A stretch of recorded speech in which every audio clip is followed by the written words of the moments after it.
दोस्तों आप देख सकते हैं आतंकवादियों की यानी साजिश ड्रोन का कामाकाजी पेलोड 15-20 जो किलो से आत्मघाती बढ़ाकर ड्रोन 40 बनाना किलो चाहते करना, थे। उस पर भारी मात्रा में विस्फोटक लोड करना और फिर उस ड्रोन से किसी बड़े टारगेट पर हमला करना।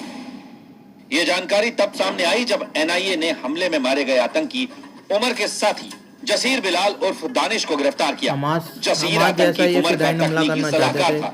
और ड्रोन ड्रोन हमला टेक्नोलॉजी करना में चाहते बदलाव थे करके जैसे वो ऐसे इजराइल में ड्रोन हमला तैयार हुआ था। करने की कोशिश कर रहा था जो बड़े धमाके कर सकें। जैसे ही एनआईए को उमर और जसीर के रिश्तों का पता चला, पूरी जांच नई दिशा में बढ़ी। अब ये थोड़ा ध्यान रखना पड़ेगा कि हमें अपनी एंटी ड्रोन टेक्नोलॉजी को और दुरुस्त बनाना पड़ेगा ताकि ये अपने ऐसे कारनामों में कामयाब ना हो पाए।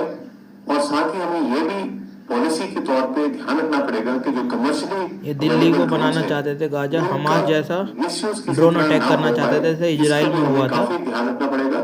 हालांकि हमारी सरकार की काफी गाइडलाइंस है, काफी सख्ती है, पर फिर भी हमें ये ध्यान रखना पड़ेगा ये किसी गलत हाथों में या गलत इस्तेमाल में इनका यूज ना किया जाए। साजिश का दूसरा हिस्सा, रॉकेट अटैक।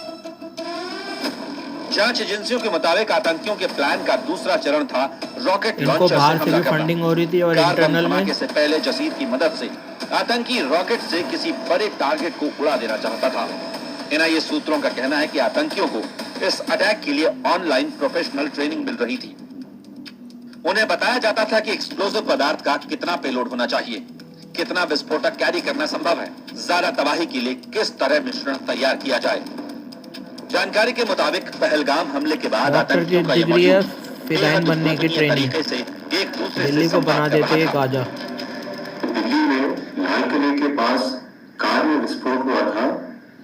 उसी मॉड्यूल के एक आतंकवादी को उन्होंने गिरफ्तार किया है जो मास्टरमाइंड का सहयोगी था और टेक्निकल असिस्टेंस दे रहा था इन आतंकवादियों को। इस टेक्निकल असिस्टेंस में वो ड्रोन्स को मॉडिफाई करने की साजिश में शामिल था और रॉकेट लॉन्च करने की भी कोशिश कर रहे थे। साजिश का तीसरा हिस्सा, कार बम धमाका। ड्रोन और रॉकेट अटैक की तैयारी भले ही चल रही थी, मगर लगातार निगरानी, इलेक्ट्रॉनिक सर्विलांस और समय कारें जमा पर कर रहे थे सामान बहुत न ज्यादा। मिलने की वजह से आतंकियों की ये दोनों प्लान सफल नहीं हो पाए। इसके बाद इस मॉड्यूल ने तीसरे और आखिरी प्लान को अंजाम दिया। 10 नवंबर को दिल्ली में लाल किले के पास हुआ यही वो धमाका था जिसने आतंकियों की पूरी साजिश को सुरक्षा एजेंसियों के सामने बेनकाब कर दिया। नए खुलासे से बदली जांच की दिशा। उमर, जो इस मॉड्यूल की कमान संभाल रहा था, एक पहले ऑपरेशन में मारा जा चुका है। इस वक्त एनआईए की